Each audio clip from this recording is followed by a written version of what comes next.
last time we talked about how users innovate and specifically consumers innovate and how they are very active, and we all shared information about what people were doing with COVID, or in Georgia's case, what she was doing to avoid her landlord yelling at her by developing a venting system and using it in cooking.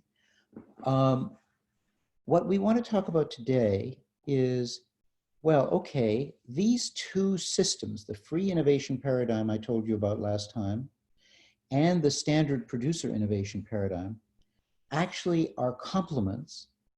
And what goes on is that different kinds of innovations are developed within the two paradigms predominantly.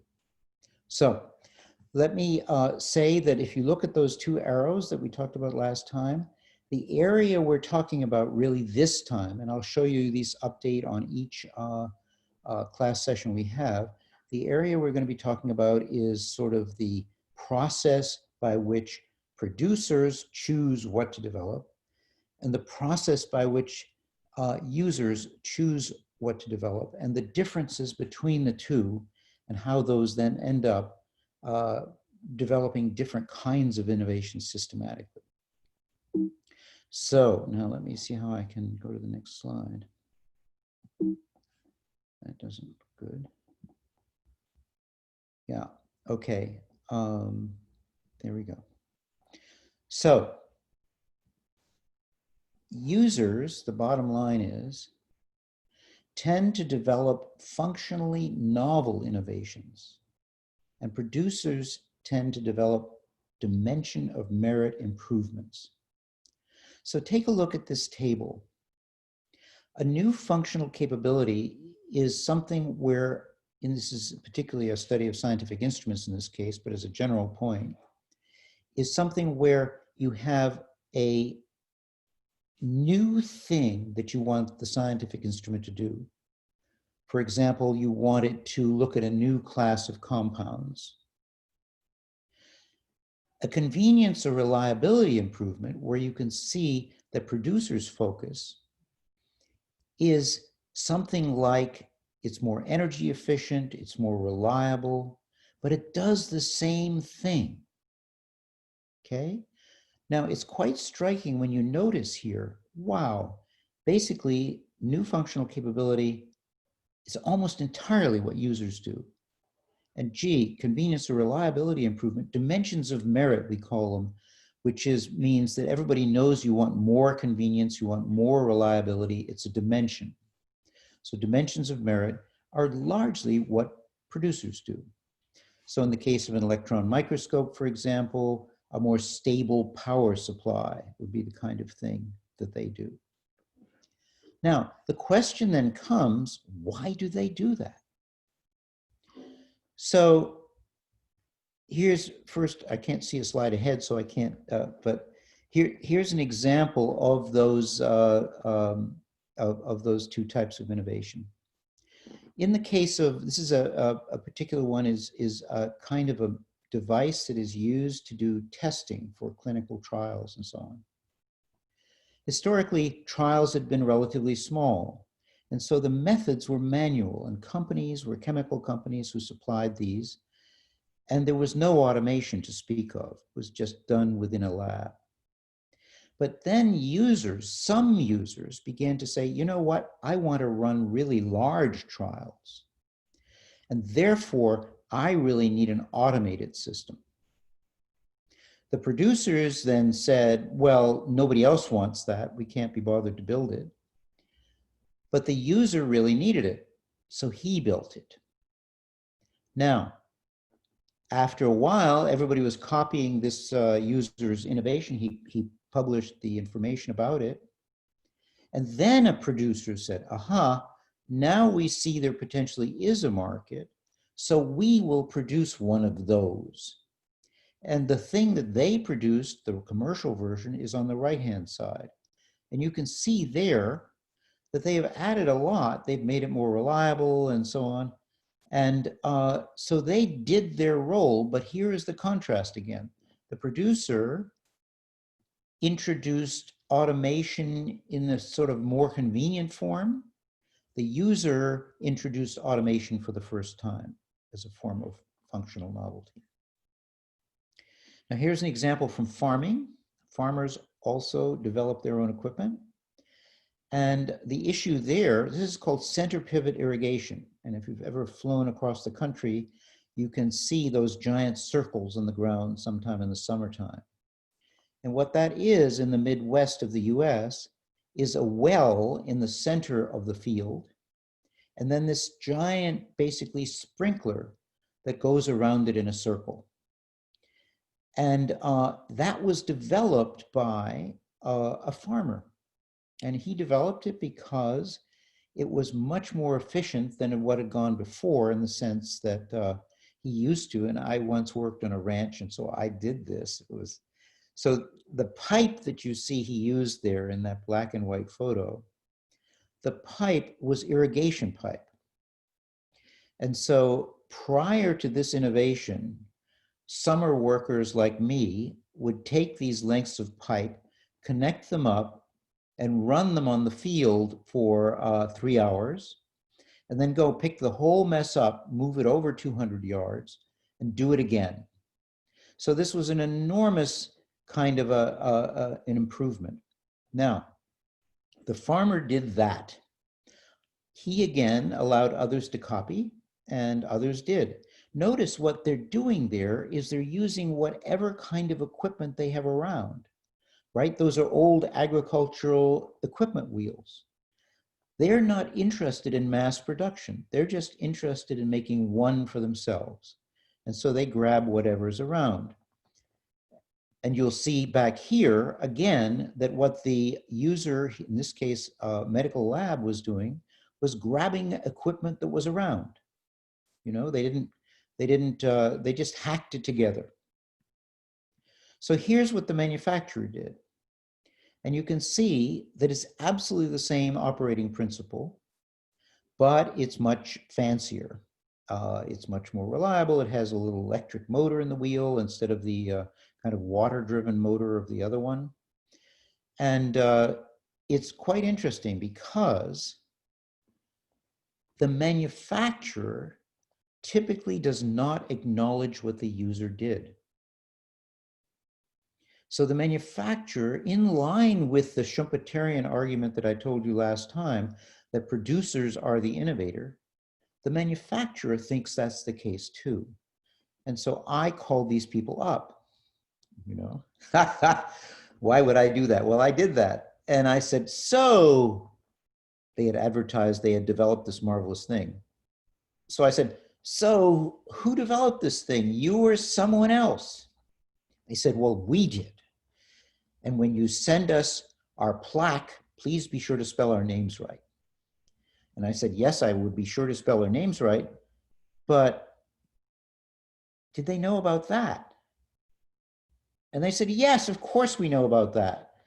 And I said, well, then didn't he develop it? And they said, no. And I said, why not? And they said, you should have seen the lousy quality of his welding. So in other words, we each value the kind of contribution we make. But what's very important for all of us is to understand the larger system in which we're operating.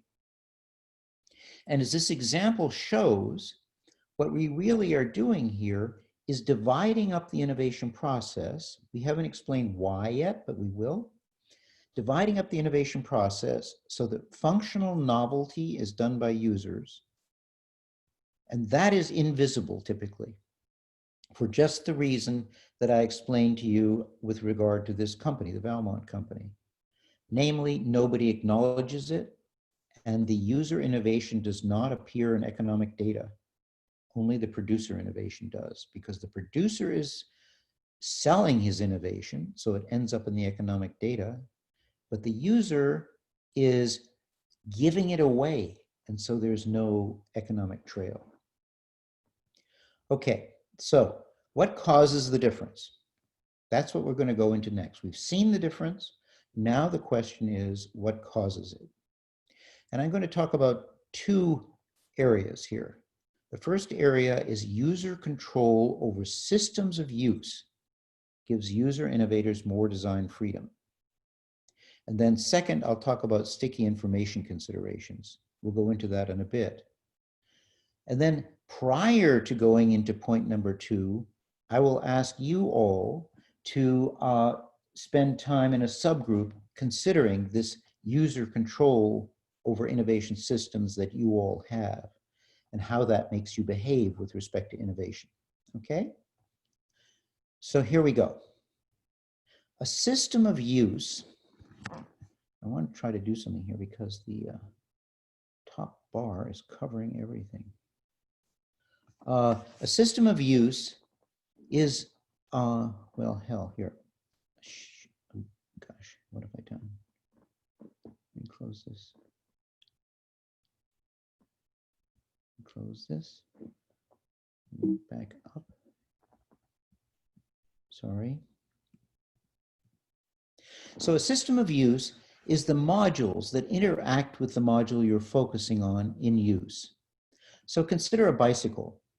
A bicycle has components, and you see them all there on the right. The bike components interact in a larger system. Namely, they interact to form a bicycle. Now, if you are a bicycle manufacturer, you have control over all these modules. But you don't have control over the rider, the user. So if you consider now what a bike user has control over, it's much more, right?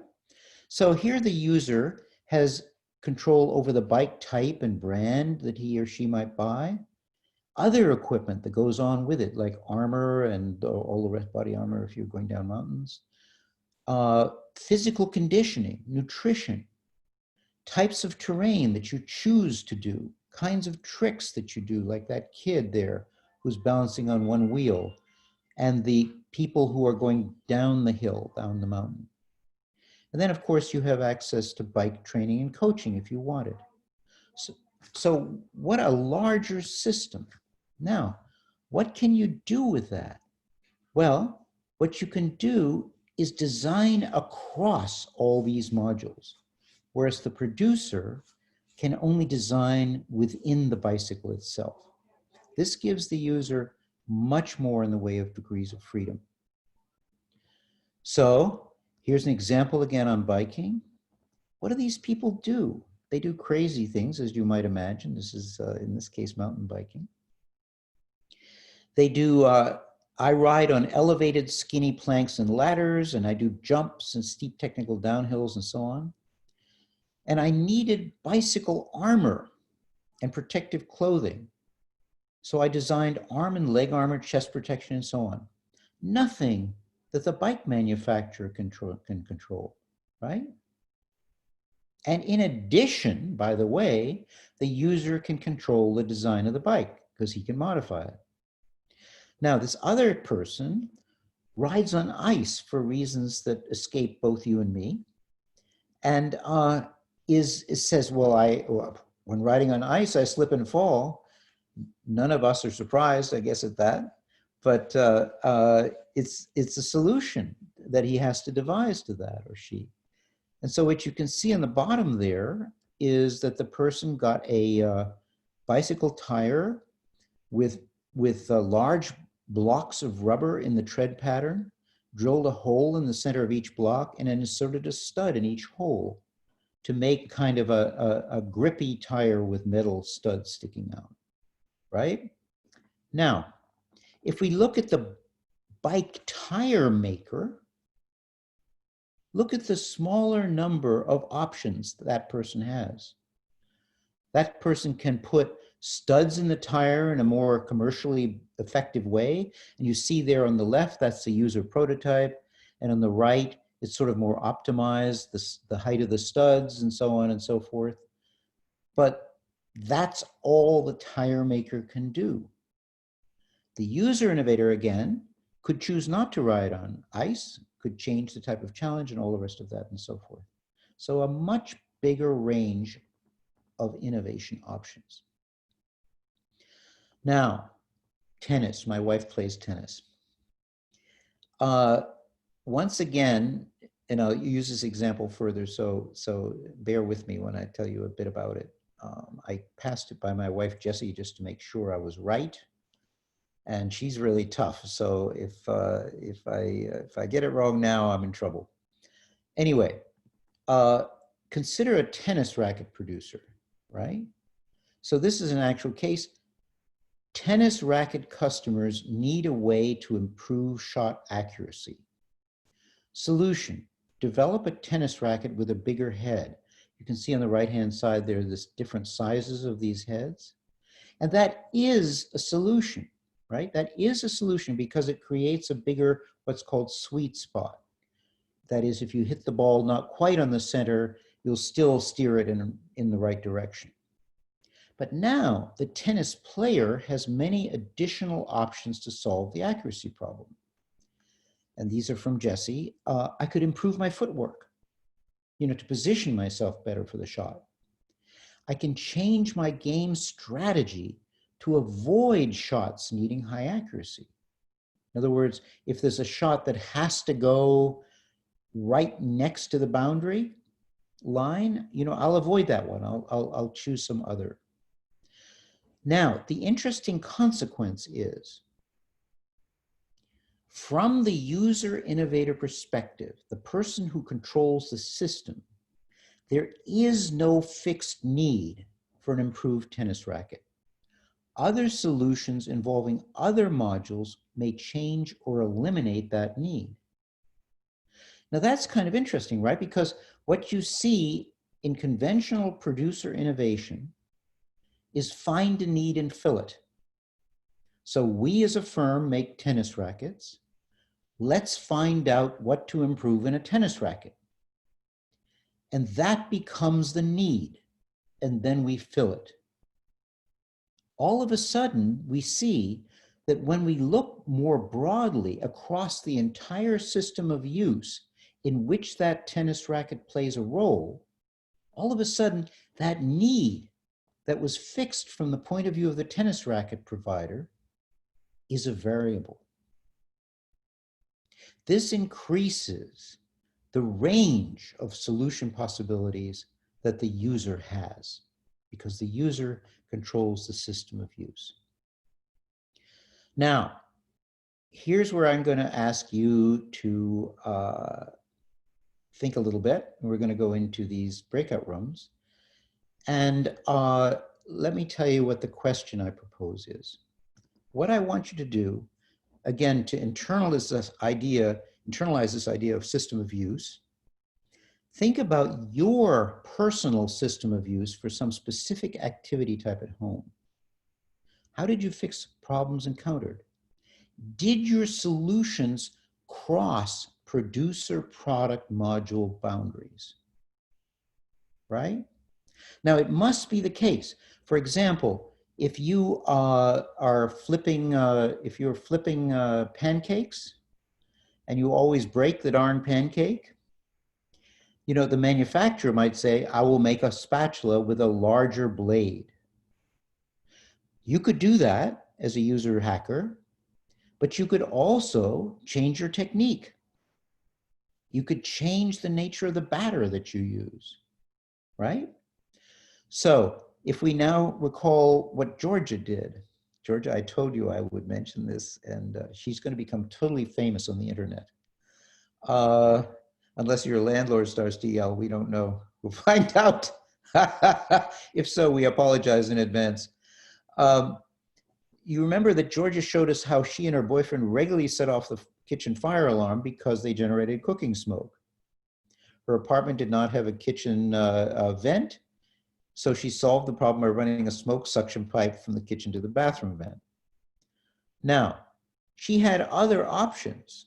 She could, for example, cook less smoky food, right?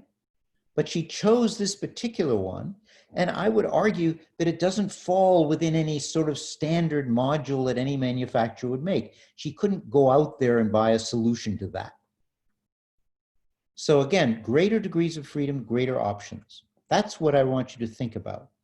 So now, could a producer have found it commercially feasible to fix Georgia's problems for her? Maybe, in the sense of a ductless hood for her kitchen stove, but it was too expensive, I'm sure, for that. So it's much better to do what she did. So now, this may turn out to be too hard. This is new work on my side. And so it's the first time I've tried this one. So why don't we try to take longer than we took last time. Last time we took 7 minutes. Let's take 12 minutes, let's say, for us in our groups to try to figure this one out. Okay? What you're thinking about, remember, is the greater degrees of freedom that you have as an owner of the problem, owner of the system of use, relative to the producer. It can be any kind of an activity. You might, for example, say, well, how do I get from home to the office? Right? You have all sorts of options to choose. Only some of those are something that a vendor could provide for you. Why don't I kick off with the DT there? Okay. So I bought this beautiful, mirror and frame from Thailand. It was like this gorgeous wooden, very beautiful, huge mirror frame with a lot of ornamentation in silver color on it. And I took it to my mom's home in India.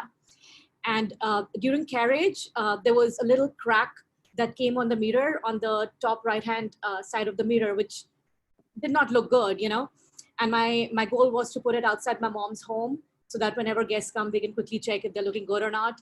And, then they would go in. But now this thing happened, and now I would have to, take it somewhere, get it fixed. It would be like a lot of, effort. So I came up with a hack where I thought, like, how can I cover this up so it kind of like blends in and doesn't like show? So I took like, like you have like little girls when they dress up for a Cinderella or, Snow White, they have like those little silver dot stickers, that they put on their, I don't know, like above the eyebrows or whatever.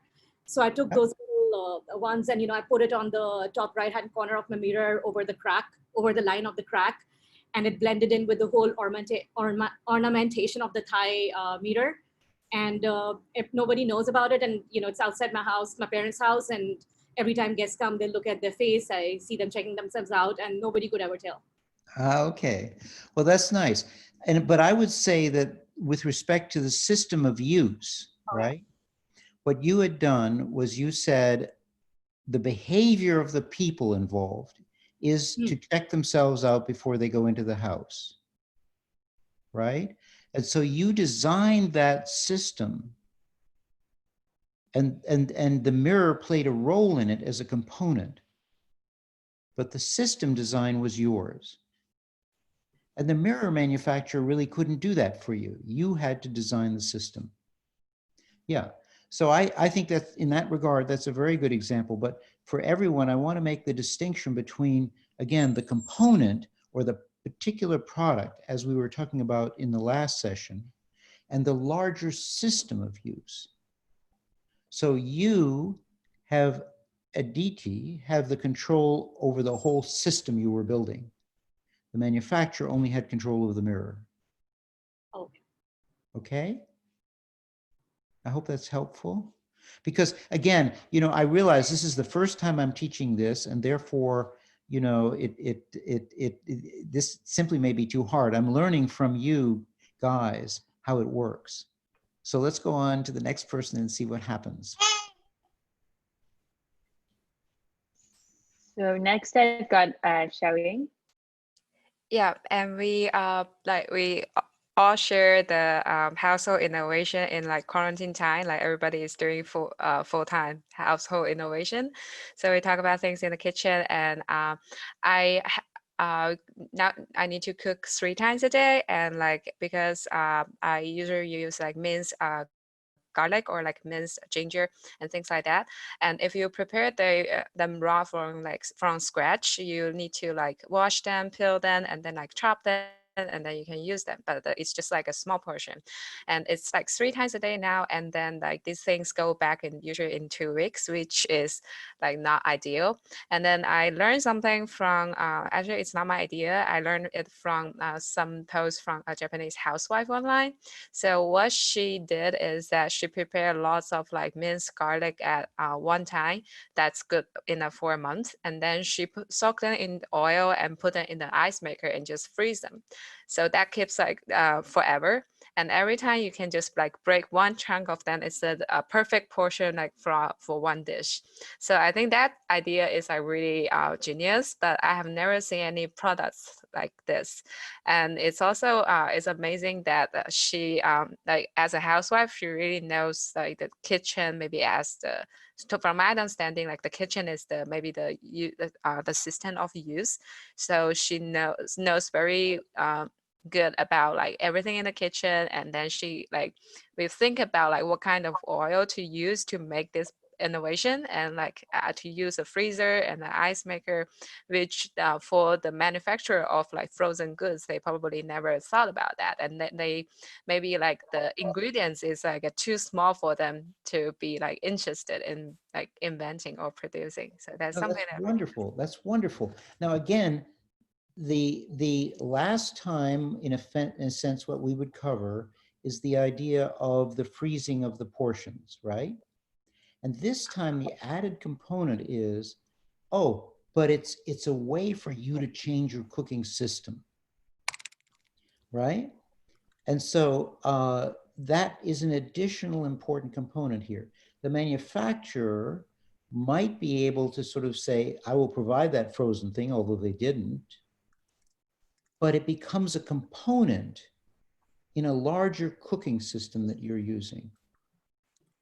Now, in the group I was in, who was the person who was cooking eggs in their water boiler? Can you? It was me. Yeah, there you go.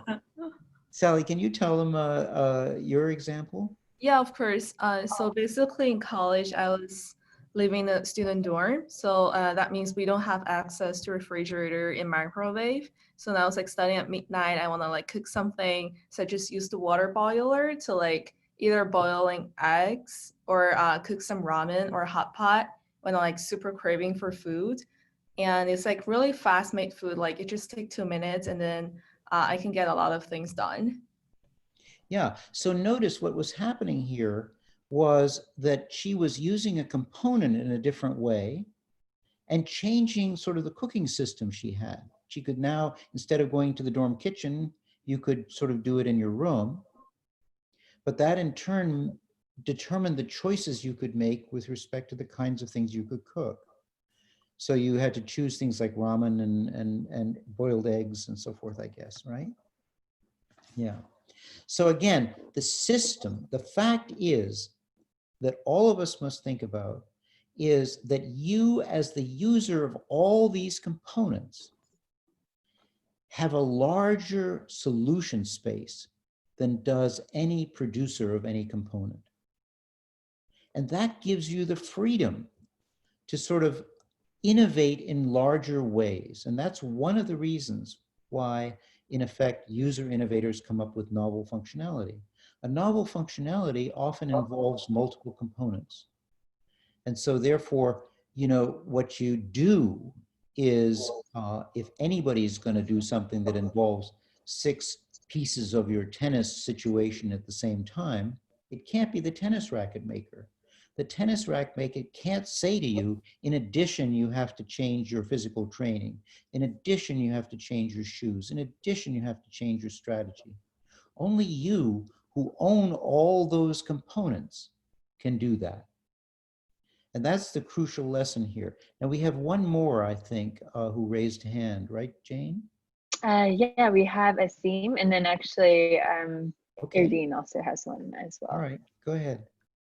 Yeah, sure. So the example that I wanted to give was the software example. So I work for a company called Honeywell, where we were looking to build a software which allowed us to compare different applications and what we call them rationalized applications, which is a very specific functionality And there was no application that existed out there. So we reached out to some of our vendors that are at Honeywell. We said, hey, can you build it for us? And it was coming out to be very expensive and cost prohibitive in this case. There was no out-of-the-box application that existed for that. Mhm. But what we did have was we had a platform. It's a ServiceNow platform call that we already owned in Honeywell. It's a platform that you can build anything on. So then the question became, why can't we use this platform? It doesn't have the application, but we have the developers who can build the application on that platform and build something specifically for us. So we ended up building that application for free on the platform because we were already paying for the license of that platform.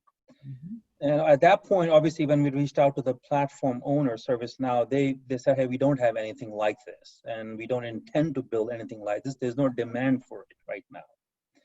Needless to say, 6 months after it was built, they ended up building the same darn thing using our prototype. And to this day, I was telling my folks in my room, I scratched my head, why couldn't I commercialize that application and be a millionaire by this time, probably? Yeah, yeah. We ended up commercializing that as part of the out-of-the-box application for the other clients, which became a pretty popular module. Okay, that's very good. Yeah, one of the things we'll see, I think, in this talk is why manufacturers always follow users. And the reason is you know what you want, but you don't know the extent of market demand. Right. And it takes longer to figure that out. You don't care about the extent of market demand. You're trying to fix your own problems, right? That's right. So thank you. So next person, final person, because we should go on. Zardine. Yeah, thank you, Jane. Eric, I just want to give a quick example of a situation in which you have several producers interacting within the system of use, and even then, they only control a small fraction of the entire system. And the example is steak. I love cooking steak. Since you asked for a food-related example, we are all perfecting our culinary skills right now.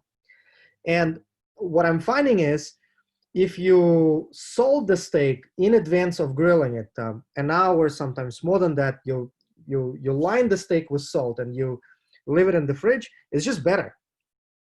Now, what happens is you line one side of steak with salt, you turn it around, you line the other side, and you put it in the fridge. The side that's on the bottom, because air doesn't quite seep through it, it doesn't interact as well with salt. And so the two sides stays different, right? Now, the companies that make spices, in salt and other spices, do not make utensils. The companies that make utensils, plates, do not make spices, right? Nor do the grill makers do that, nor do the fridges do that. And so the solution that I've developed at home, I would salt the steak on both sides, and I would put it on a plate on props. I would break chopsticks and I would stick them on the side of the steak so that it stands with some elevation from the plate for the air to go through. Great, great. Right? Yeah. There's just so many producers, but still the system of use is much more complex. And I Yes. think that creates opportunities for innovation. Yes, that's a very good example. Thank you so much, Erdine. Yeah, very good. Okay, so one would expect no less from the co-teacher of this course, right? All right, let me go back to the slides. And we covered this question, but now let me see if I can, there. So now one more piece to this. Systems of use can be nested. Okay, so a single biker is what we've been talking about so far, has a single system of use, equipment, strategy, and so on. But as soon as he participates in a biking competition, all of a sudden, it's a larger system of use, which he is participating in as a module. And then still larger than that, you can have the audience system of use. These are the fans. These are the people paying attention to the sport. And there, you've got fan loyalties, you've got social interactions, you've got all sorts of, again, new variables, which are not a matter that the single biker can control in his module, And the audience, as the larger system, can to some extent, as I'll show you in a minute, dictate back down to the suppliers. So here again, we have the tennis system, same thing, single player game system of use with courts and referees and so on, and then nested again the audience. Now there are module interactions. If you design a better tennis racket, it enables you as an individual tennis player with your system of use to improve your serve. But improved serves may change the game. Like faster serves basically create what are called aces, where it simply goes past the other player. Then you get fewer and shorter returns and volleys and so on. Audiences find that boring. So something that helps the individual player can have a negative impact in the larger system. And then you have to have a negotiation between sort of system levels to figure out what to do. Nested military system, given the time, I won't, well, here again, you have the individual soldier, you have the military unit in which that person plays a role, and then you have the warfare system, the overall kind of, you see the map there with the general sitting back and saying, well, where should we go and how should we do this thing? Now, when you change the single soldier fighting system, like that thing that that person is holding there is a World War II soldier, it's called a bazooka, and it was an early form of anti-tank device that could be carried by an individual soldier. So what happens then? If you design an anti-tank weapon that a single soldier can carry, this can change anti-tank tactics at the unit level. Does the Army still need specialized anti-tank companies? And it may change war strategy at higher levels too. So there are interactions all the way up and down, and it's much more complicated than simply saying there is a fixed need for something or other, right? The more modules you control, the more you can sort of adjust the interactions between these to achieve an effect. And that affects in turn your design space within which you can operate. Now I'm going to jump because we better get going. All right. So now the first thing I've told you about is basically that the party with the most extensive control over systems of use will have the most design freedom, right? Now, next, consider that the party with the best information will make the best design decisions, right? Now, for this, you have to understand the idea of sticky information. So stickiness of information is the incremental expenditure of moving a unit of information from one location to another. When this expenditure is low, information stickiness is low. When it's high, stickiness is high. Now, what I've got here first is an example of something very complicated. You can see this kind of surfing kind of a thing. I mean, these are windsurfers who are trying to flip their boards, absolutely just flip their boards totally upside down and then back down onto the water. How to do that involves interactions between your physical actions and the nature of the board. So it's the larger module of use, which I described to you and which we had our breakout groups about, right? The user has a larger sort of modules under his control. The manufacturer doesn't control your physical conditioning or the physical way you move to make that board flip. But further, and this is the new piece I'm adding now, the user cannot tell the manufacturer. I don't know, my muscles are moving in certain ways. I don't know how to describe that. I have certain muscular capabilities. I almost made it that time. I'm not quite sure why I made it that time, but I almost made it that time. And so really, because of sticky information, the person with the information needed to do the solving is the user. Now, contrast that with the kind of things I told you about with respect to dimensions of merit. That information is easy to transfer typically to a producer. So we have things there like make my electric motor more energy efficient. I can tell a manufacturer that, and a manufacturer can then use its expertise to achieve that end result. So basically what you've got here again is now it's not only the case that I have control over more modules as a user, but I can't even pass you the information that you need to do the designing if it's sticky. And since the area of use where all of these things come together is the end user, that's where that work has to be done. And so that's what you see now. I'm going to jump. Let's see, where have I going to jump?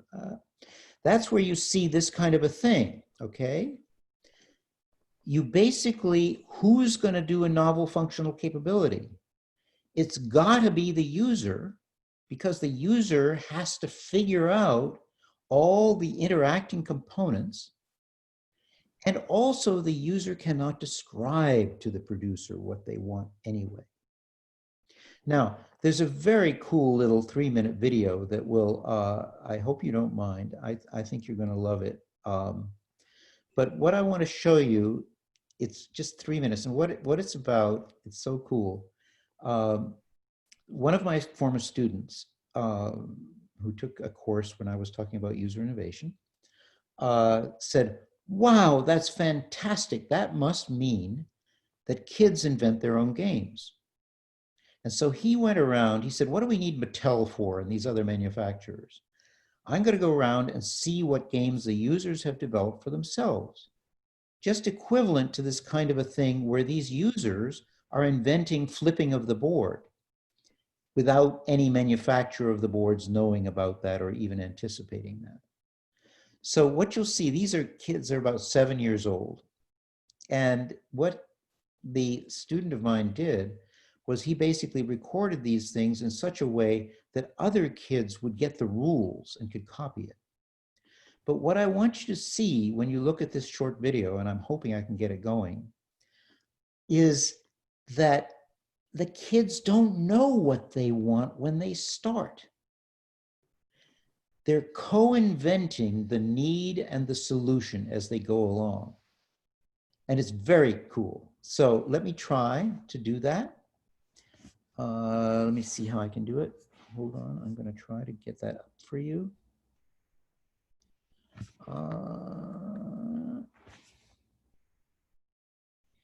Here we go.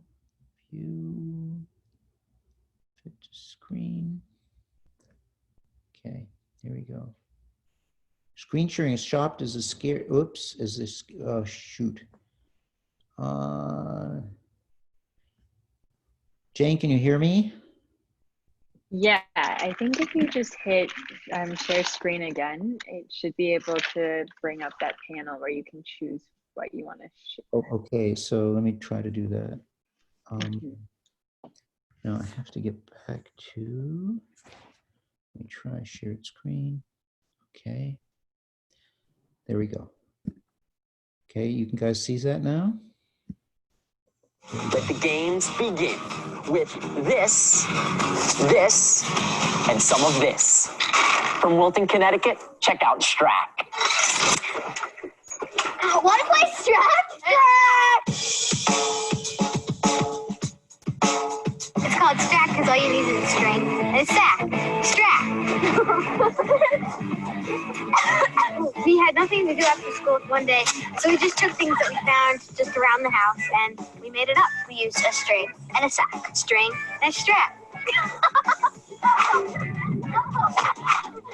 We took a sack, a plastic supermarket sack, the sack, filled it with dog food, tied a string around it, and then we'd swing it around, and the people would have to jump over the sack when it came to you. There's a person in the middle called the swinger, and they swing the string around, and everybody has to jump over it. And if you get hit, you're out. Okay. And like the person who gets hit with it, you're right in jail. And if it wraps around your legs, it's called a hog tie. The last person standing is the winner, and they get to be the swinger for the next round.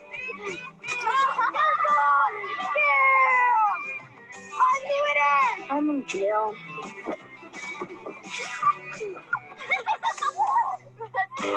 Let's roll the deck, please, for the recap. Okay, go ahead. This camera right here is able to show you what it's like to be a player when you are playing Shrek. When I'm jumping and doing whatever I'm doing, this is recording. Whoa. So you'll be able to know what it's like actually when you're playing Shrek. Ready? Yeah.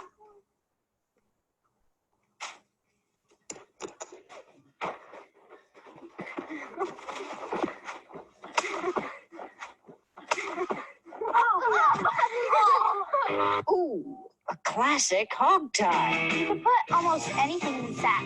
We've tried a lot of stuff. First we tried rocks, but they were a little too hard and you could get hurt. Rocks, no good. We've put dog food.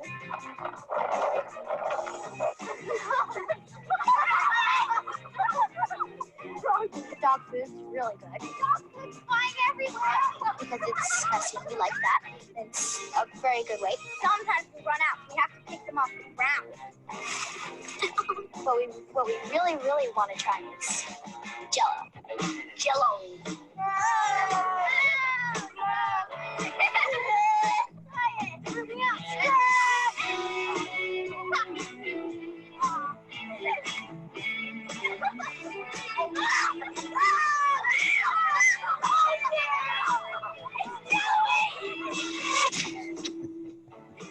I'm Lucy, and that's it. Danielle. I'm Brett. I'm Ross, and I'm David.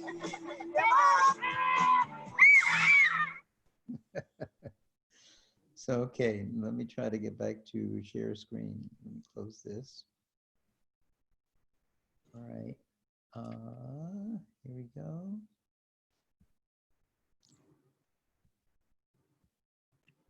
Now, notice what was going on there. Can you see my screen now? Can you see the slides? Jane? Yeah. Okay. Whoop, somebody. So notice what's going on there. The kids at the beginning did not know the nature of the game. So that if Mattel had come to them and said, now tell me what you want, the kids wouldn't know. What they were doing was incrementally adding things like Jello or rocks, and they were discarding the things that didn't work, and they were adding the things that did work, and they were coming up with rules. And only in the end of this user functionally novel process could they tell a manufacturer what they wanted, right? So you all, now you can reflect back to when you were kids. Remember, you developed these games and you also came up with rules all the time. They got more and more complicated, I guess, as you went on playing. Well, a new situation came up, so, oh, now, no, that's 3 points, you know, and so on and so forth. So there are things that a user can do. Again, notice it's functionally novel. It affects the behaviors of the kid. It's the fun that the kid might or might not be having. All of this is a shaping process that is open to the user, the controller of the whole play system, and not to the manufacturer. So let me go back now to the slides. Is that clear? Does anybody have questions or comments? Jane, do you see hands raising? Yeah, I actually see a physical hand, it seems. Go ahead. Okay. A quick question, Professor. In this case, the users had access to different, I don't know, modules, components, and they were adding and subtracting, right? They had the luxury of doing that. When does you got to be thinking about the constraints also, right? In certain cases that you're faced with in coming up with these?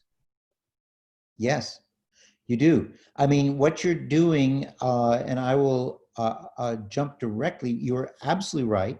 And I will jump directly to a point related to that, because each person has different stuff. So for example, if you have a water boiler, you can conceivably come up with this idea of cooking eggs in your room. If you don't, it's not so convenient, right? And I'm going to show you that. That is the reason that not all users innovate. And when they do, not all users make the same thing because they have different availabilities. So when we talk about user innovation coming about, it doesn't mean that every user is equally equipped to do it. And so what you find is that a unique combination of circumstances enables users to do this kind of a thing. So this is an interesting example. This is, have many of you seen this sort of camelback thing, camback? Have you know what it is? It's a water hydration system where basically what you have is a bag of water at the top of, in this case, you see that sort of military thing. And it's a bag of water there. And then there's a suction tube that you attach to your helmet or to whatever it is. Now, that came from, it's used all over the place now, but it came from a bike rider named Michael Edison. Now, Michael Edison and every other bike rider at the time had a bracket on the bottom bar of their bicycle where they could stick a water bottle. But if you're racing, that's really inconvenient because you've got to break your position and you've got to reach down and get that thing and then take a drink of water and then somehow get it back in. Not so easy. So all sorts of bike racers were facing this problem.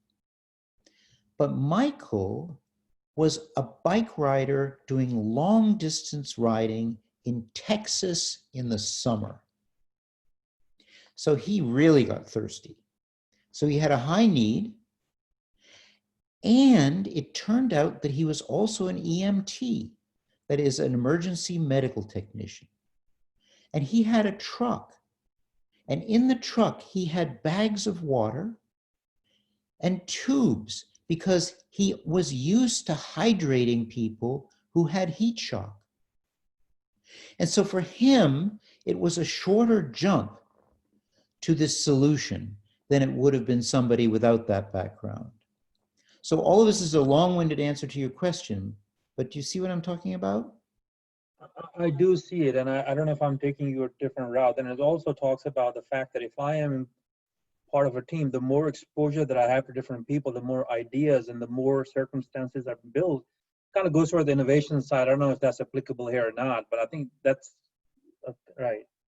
It is absolutely applicable because it's not only the equipment you have around, like a water boiler or bags of saline solution, it's about the information you have. Right. And so what you'll see as we go on, and Viviana will talk about that along with me, you end up with communities of people doing this. And they tend to share information and so on and so forth. So it's a fabulous system. And I think here, what am I doing for time? All right, we have some time. So I think here the point is that product or service design, the point with respect to sticky information, moves to the site of important sticky information. Okay? So the normal marketing research manufacturer builds it idea is the top one, that you are tapping need information from the customer, and then you have the manufacturer supply the solution. What we are talking about here in this course is the alternative, we're really talking about the fact that users also have design information, they have richer information about what they want than producers do, and increasingly they have the tools to do something about it, so it's actually moving in the other direction. That's especially the case with functionally novel products where you have to change a bunch of modules at once, okay? So this is just another illustration. This is a kid who invented, a way to land properly when when he takes his feet off the bike pedals in midair. And I mean, you have to be a user to know why you want to do that, but also you have to be a user to know that, boy, those pedals keep spinning and I can't get my feet back on it. And then you have to be a user to be able to experiment with these very simple, basically, solutions that then become available. Okay, so now, let's see what I've got here. So now, there's another interesting piece to this, and I'm really enjoying the fact that this course is that you get the recorded version of this, because you may want to sort of check back in addition to sort of absorb it now. You may want to check back. Let's see, because an interesting piece of this thing, when you are a user and you're innovating, very often you don't consciously know all the information that's in your environment. What has to happen is you have to run across it. You discover it by a trial and error. So here's a kind of an interesting example. There was a company, Digital Equipment, that no longer exists. And what Digital Equipment was trying to do was, you see those big components on the circuit board, the green circuit board in the middle?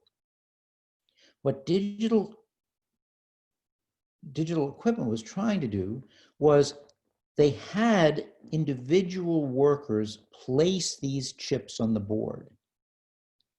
But as the boards and the chips became more complex, you can see all the connections there on the right-hand side, the placement had to be more and more accurate, and the user couldn't do it anymore. The worker simply could not do it accurately.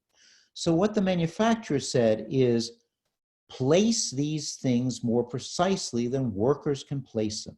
And they handed that problem off to a manufacturer of robot arms.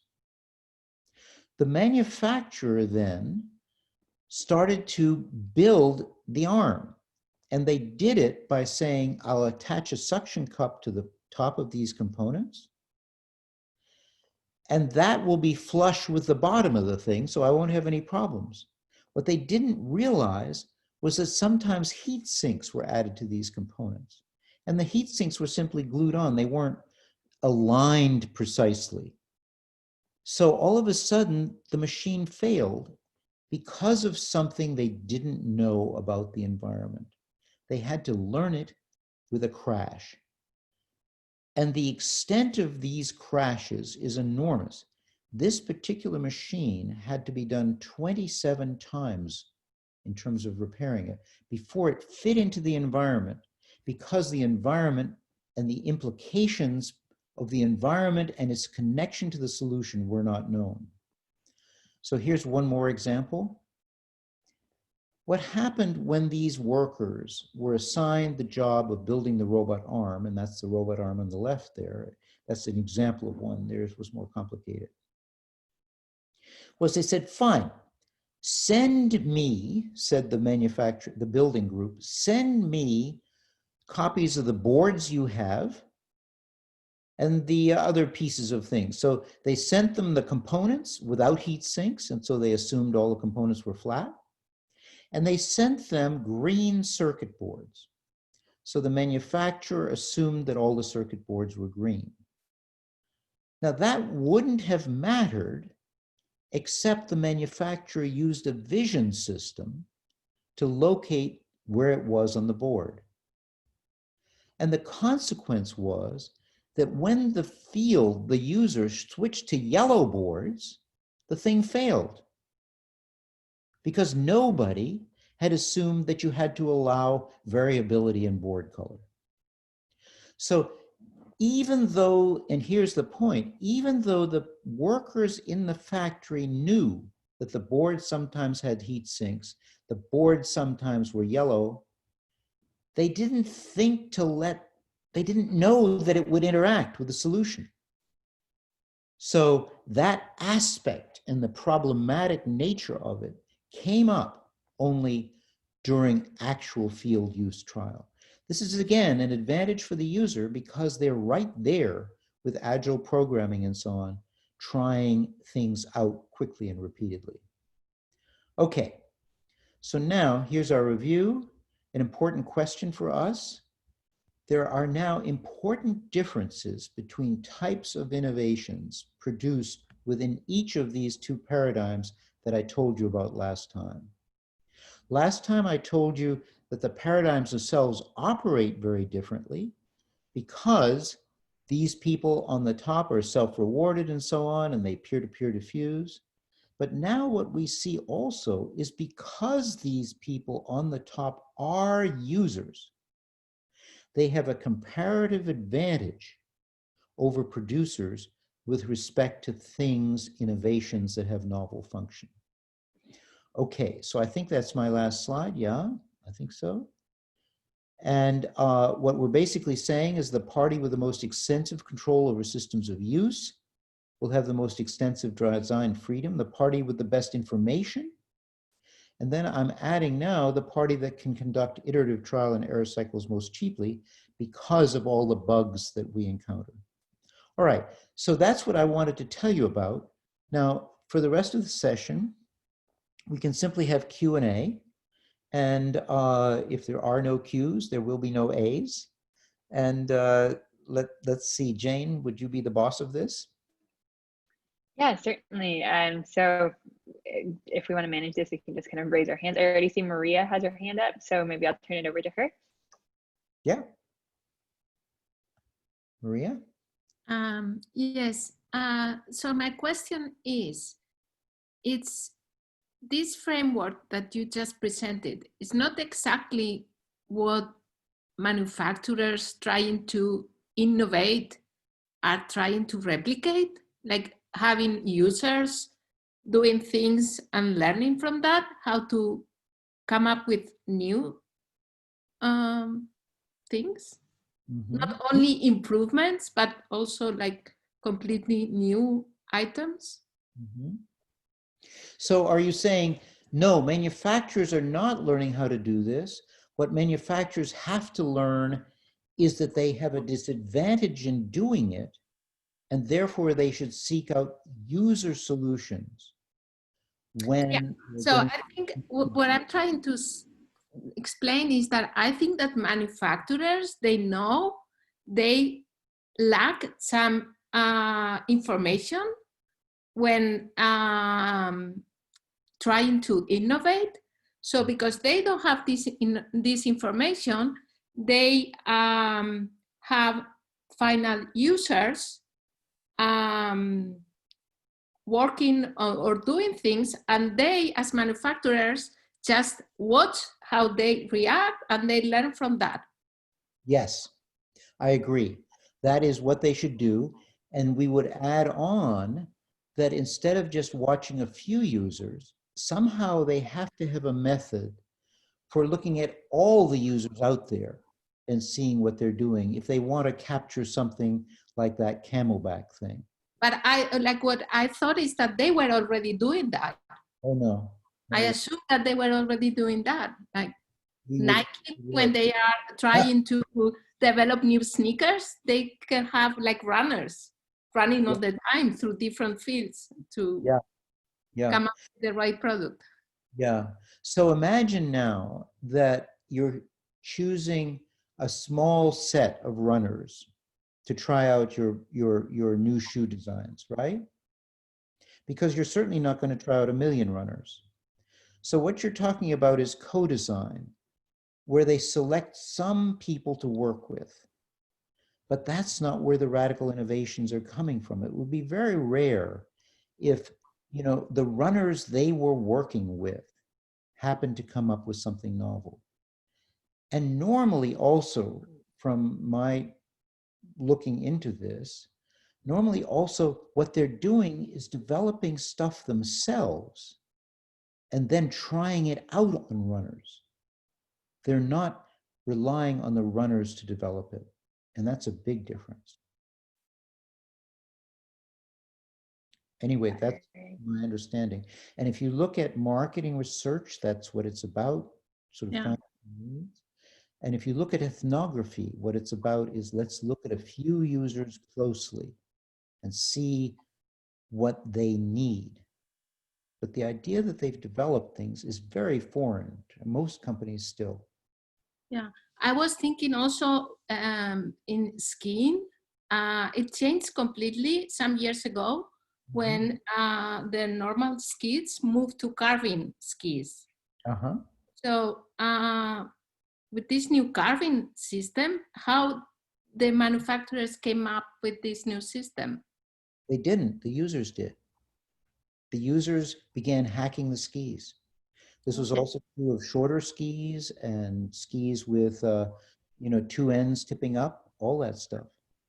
And also snowboards, all the rest of it was not developed by the manufacturers. Okay. Which is really cool, right? I mean, when you had something like snowboards, the first reaction of ski manufacturers was, that's a terrible idea. And the first reaction of ski slopes was to ban these people from the slopes. That's the usual reaction to something really novel. Okay, any other questions? Yeah, we've got quite a few. So we've got Georgia, then Asim, then Zorakrit, and Sophie. Okay. Yeah, so I guess mine maybe leads into this discussion of co-design, but in this pick and place robotic arm example, I mean, it seems like some of these problems could have been mitigated if there was a better talk between the design firm that's making the machine and then their clients, to say, hey, we're thinking of using optical sensing. Do your prototype boards come in any other color? Or like, are they yellow? Like yellow is what we're looking for.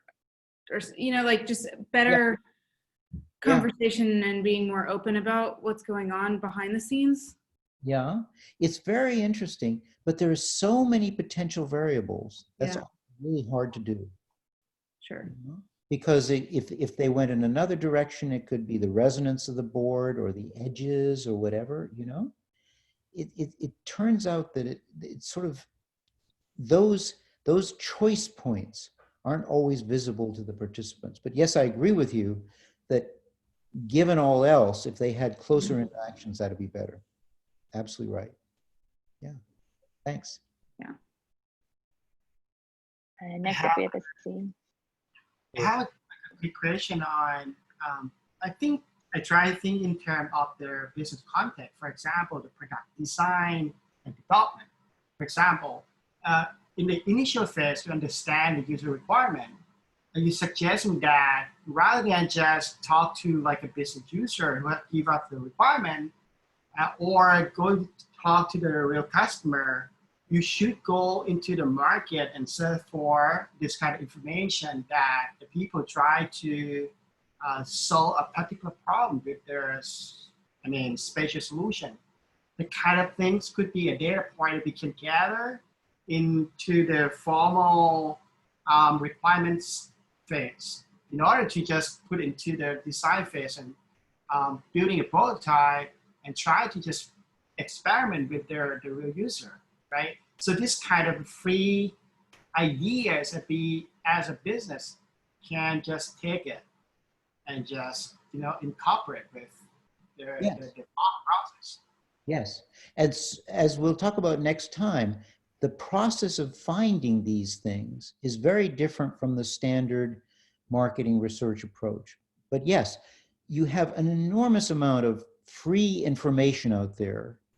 And it's free information that's more than, gee, I think I'd need this. It's, I built this and my system works better as a consequence.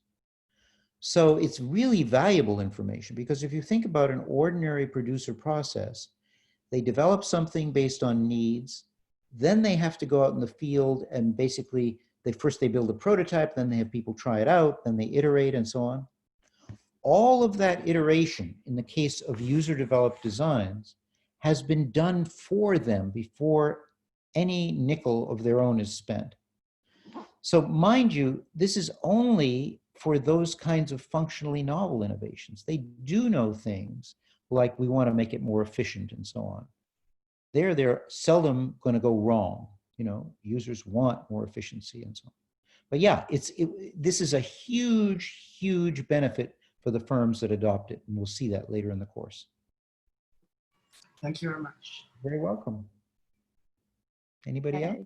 Great. Yeah, then there's Asim and Sophie. Sure. Professor, the question that I had was kind of specific to the software industry. Again, where using your words, I think it's getting more democratized, where the end users are kind of building their own solutions and using them. And, you know, the industry is kind of going towards there as well with the cloud, and everything is becoming more easy for me to innovate in-house.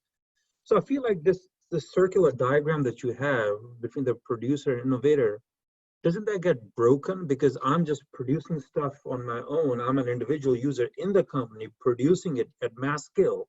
I can easily scale it. I don't need any other, I guess, help or anything like that. So how do you respond to something like that in the software world where I feel like this paradigm gets broken actually? Yeah, I would agree with you, because if it's an information product as opposed to something physical, the things that the users develop in Linux and open source projects and so on is the end product. Right. Now, you still have, you know, Red Hat, for example, versus Linux, right? Because there, what you have is the hacker's version of Linux. You have to be pretty skilled to use. It's free, it's open source. And then the equivalent of a producer comes in and says, okay, what we're going to do for you is make it easier to use, easier to install, and so we're going to select only some of the modules so you're not confused. So there is still, even in software sometimes, a role that commercial producers can play.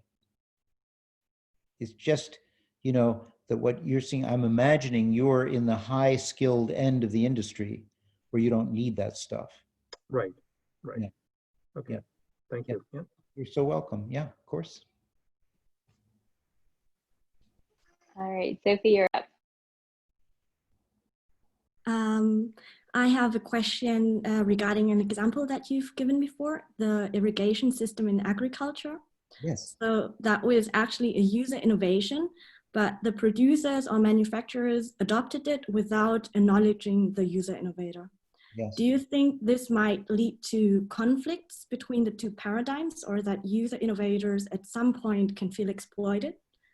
I mean, another example is Asim, your software module that you've developed, and now someone else is making profit with a part of your innovation. So how does it make you feel? Don't you feel exploited in some way? Asif, do you want to answer that for you? Yes, I mean, you're absolutely right. You do feel, I don't know, exploited or not. I didn't have any copyright or patent or anything like that, but I do feel like, you know, yes, we could have been paid something, but again, hard to answer that. But yes, things could have been different. You could have been richer. Yeah. I could have been richer. Exactly right. Yes. Yeah. So what happens is that oftentimes in these open source software projects, for example, there are many people contributing. It's not clear who the inventor is. That's one thing. The other is that you, I would say, could have chosen to commercialize it yourself, right? So as if you made a choice, you could have left the company and said, I'm going to build this thing. So in a way, what you chose to do, you had an option. Now, it may be impractical in terms of scale or other issues of capital that you have, but you had an option to actually commercialize it yourself and chose not to do it. Does that make you feel it's a bit fairer? That's right. Yep. I think so too. Well, we made you a happier man. We are glad. So I think so too, but I still think that there is an information asymmetry. So of course, maybe as a user, my first motivation is the use of the product or the solution of my problem. And I don't really think about market demand or if how much value my innovation really has. But yeah. in the example of the irrigation system, I think they're making a lot of profit. And if I knew that it was my idea first and they wouldn't approach me to acknowledge it, I think I would somehow try to change my behavior and maybe the next time patent it instead of sharing it freely. Yes, you had a choice to do that. Yeah. So did that irrigating guy, right? And maybe what he wanted to do was stick to farming. We don't know. Prasad, you had a comment you wanted to make. Yeah, I think just the contrast between hardware and software, and based a little bit on my experience and really your readings from the previous class, I think self-reward plays a big role here. In the software world, if you say, place your code on GitHub, you get self-reward by seeing the number of people who sort of cite you and pull your code and make forks from it. And so sometimes you get rewarded in the software world just because the distribution systems are different, quite differently and almost instantaneously. So overnight, you can go to sleep and then wake up next day morning and see a lot of self-reward there in the form of people pulling code and using it. Yeah, yeah. But it is a concern for some people. They do have an option, in a sense, often of patenting and trying to take the role, because really, if what they have developed is open to everybody, the only value the producer can get is the value the producer adds, right? 20 center pivot irrigation companies can come up. So the design itself is shared by everybody because it's open. What they're really making money from is the other things they did, which they invested in, right? So I understand what you're saying, and it's an issue, and you know, we can bring it up again as the course proceeds. Okay. Okay. That's great. So this is a really great comment. Thank you. Thank you. Sure. Anybody else, or are we? I don't see anyone that's raised their hand on Zoom. I'll just quickly scroll through to see if anyone has a physical hand up. Okay. But going once, kind of going twice. Actually, Michael Arnold just jumped in with a question. So maybe, Michael, I don't know if you want to just kind of share what you wrote in the chat.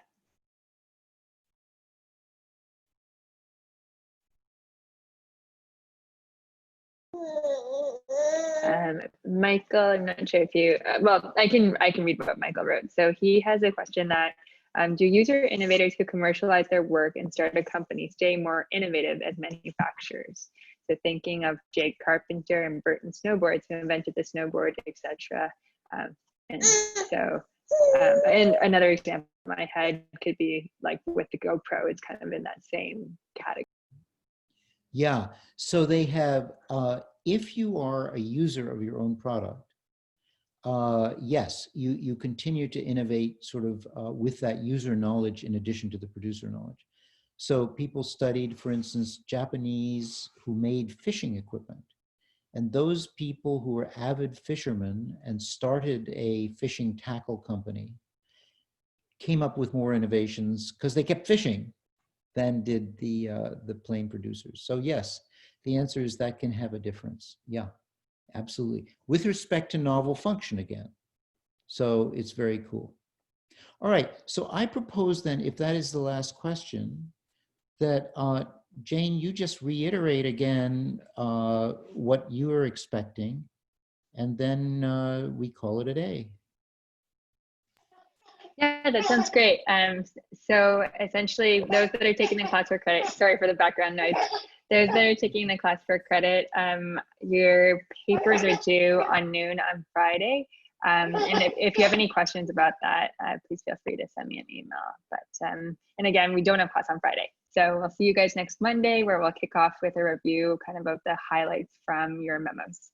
Yes, it'll be great fun. So thank you all. It was a pleasure. Bye. Thank you. You're welcome.